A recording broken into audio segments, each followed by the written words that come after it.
The Yankees were eliminated from the playoffs last night by the Astros, and Alex Rodriguez continued his struggles in the postseason with runners in scoring position.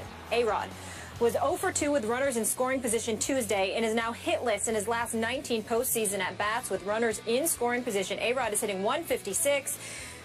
Again, with runners in scoring position during his postseason career, the lowest by any player in postseason history. Stephen A., what are your thoughts on A-Rod's postseason struggles?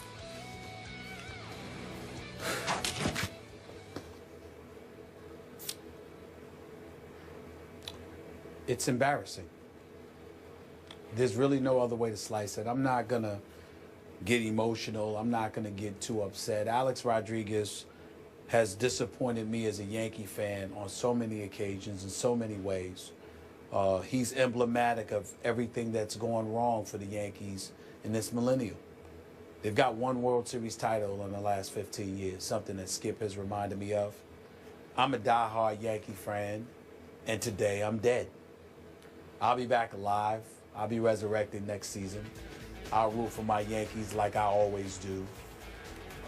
But to go down, it's not just that you go down, it's how you go down. I understand Keuchel is no joke. Now it's 22 scoreless innings and 3 starts against the Yankees this year, and I get that. And it didn't help that you've got someone like Brett Gardner who struck out 3 times last night. The offense was weak. Tanaka gave up 25 home runs this season, gave up a homer to Rasmus, gave up a home run to Gomez. But he wasn't awful. He just wasn't great. At the end of the day, you would have liked to have seen someone come into the play. But these are the New York Yankees. And I think it was a bad omen, and I think that I hoped for, not expected, but hoped for too much. When your biggest name is Alex Rodriguez, a known cheater and an abuser of performance-enhancing drugs and a serial liar along the way, is your marquee name, and you're the New York Yankees, you have a problem. And so I think it's incumbent upon them to go out there. You still had the highest payroll for the 17th consecutive season at $200 million this year. But you got to go out and get a Bryce Harper. You got to get a caliber guy like that. You got to get a big name in box office, because Alex Rodriguez clearly ain't it. Because no matter what great Yankees we point to, Skip, they are not dudes that show up from April through September. They're the guys that show up in October. And that is not Alex Rodriguez. In all seriousness, as I watched that game unfold last night, what struck me was that there are no more Yankees on the Yankees. There are no true Yankees. Obviously, Derek Jeter is gone, and it was so ironic that Colby Rasmus for the Astros went Jeter on the Yankees with a leadoff home run in a big postseason game. And I look at this year as you had to depend on Alex Rodriguez, and for a while, he carried your team. And then the flashpoint, the microcosm of your season came bottom 6, 2 outs, A-Rod at the plate, and this is it. This is the moment. 2 on. And yeah, 2 men on, and 1 pitch, 1 swing, can of corn fly ball to center field to Cargo, and basically that was the end of that game. It was that moment because you had to depend on Alex Rodriguez. That's not the New York Yankees as we used to know and love them. Absolutely right.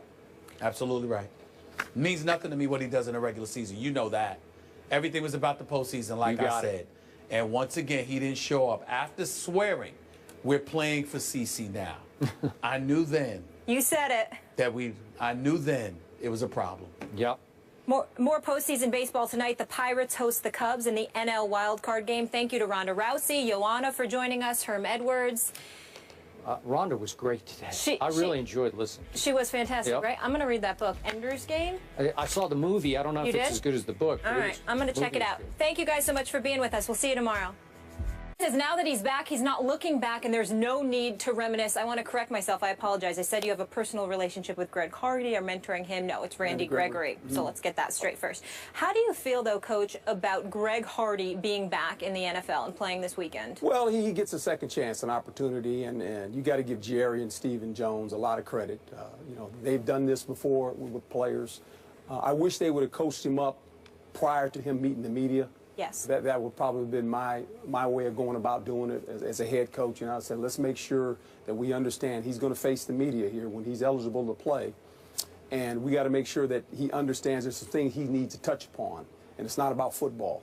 And we have to go back a little bit, and I think he has to bring that out because that kind of sets the stage going forward. And, you know, he probably didn't get coached up. I wish he had coached him up a little bit better. He could have shown a little bit more humility, being grateful to have this opportunity to come back. And you can't take the past away, obviously. You got to move forward, but he needed to be coached up. They coached him up on the offseason. They coached him up when they brought him in, and I think they dropped the ball a little bit here before he went to the media because the media. I say this as a media person. They have an obligation to ask him these questions. Yes. I mean, that's what people want to know. I mean, besides he's a good pass rusher, good football, we get that part of it. But it's the other part. You know, are you sorrowful for your you know, the way you have been portrayed? You know, and you don't have to get into everything, but you need to say something. And I think that kind of they dropped the ball. Mishandled. So if you had been head coach of this team, Yes, sir. and you had had a vote in the situation, in the matter, would you have voted no to have him on your football team? Yes, I would have voted no.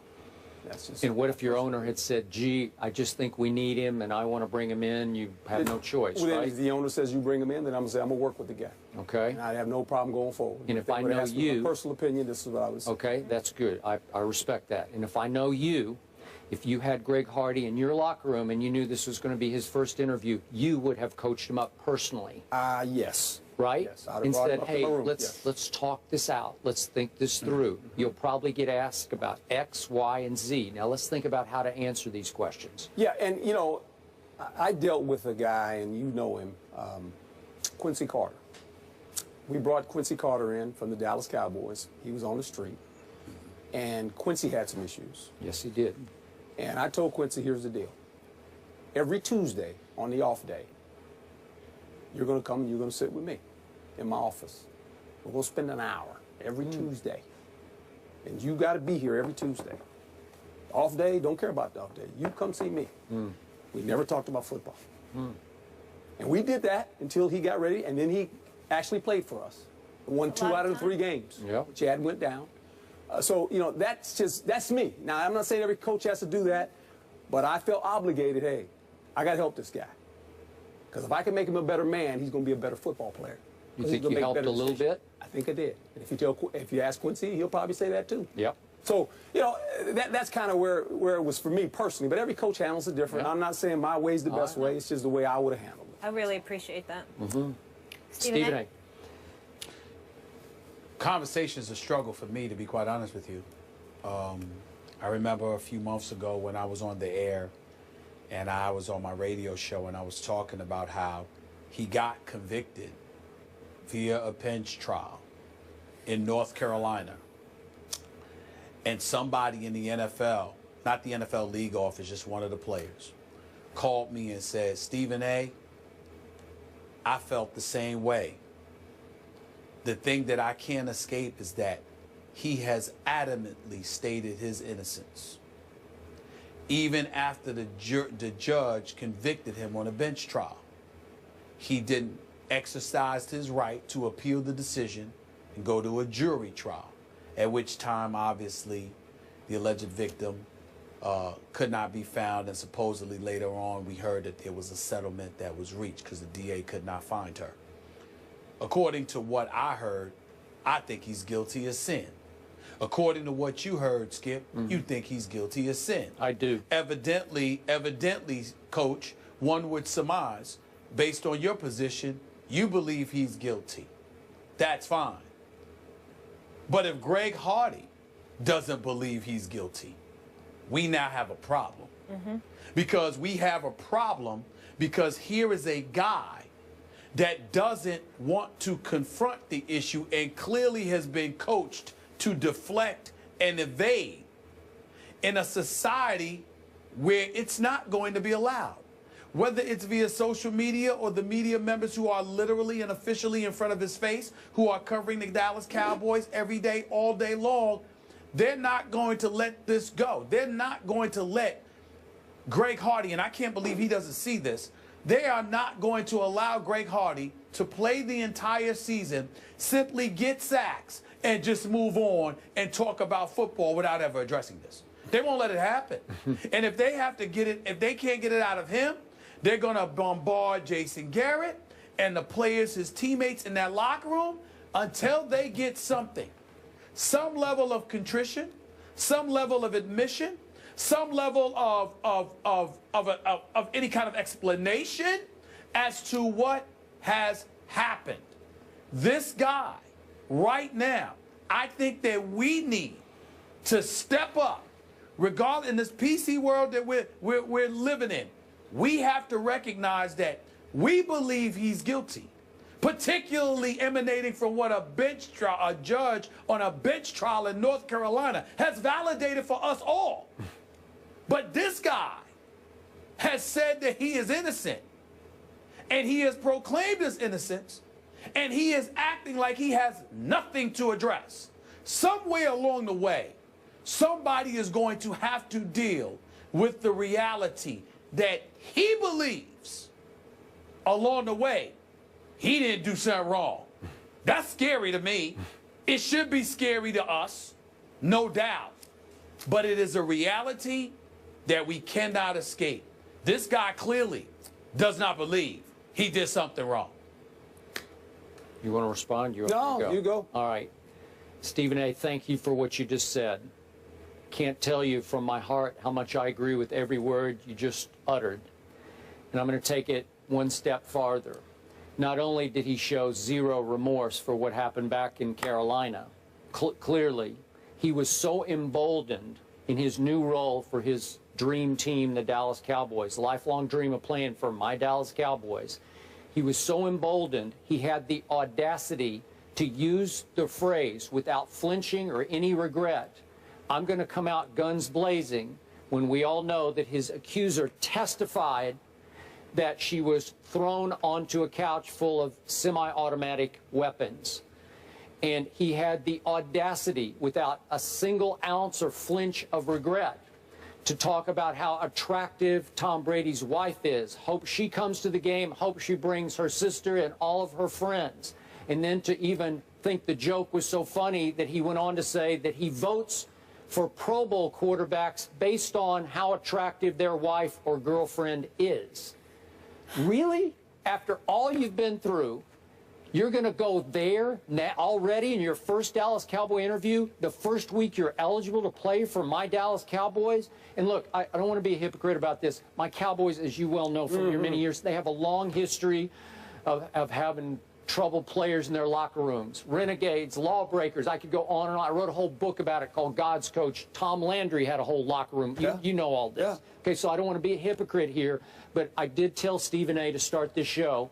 It made me ashamed, made me embarrassed, made it very difficult for me to root for my Cowboys this Sunday because I have to also root for him. And I was on the record, as Coach Herm said. I also said before Jerry signed him, I don't like it. I don't want him on my team. I think we will survive without him, and now it's almost like their season hinges upon the return of one Greg Hardy. You and Stephen A., you hit it, and I'll tell you this as we close this subject. I believe this. I've always lived my life this way. What we eventually do in the dark comes to the light. And so it'll all come to the light.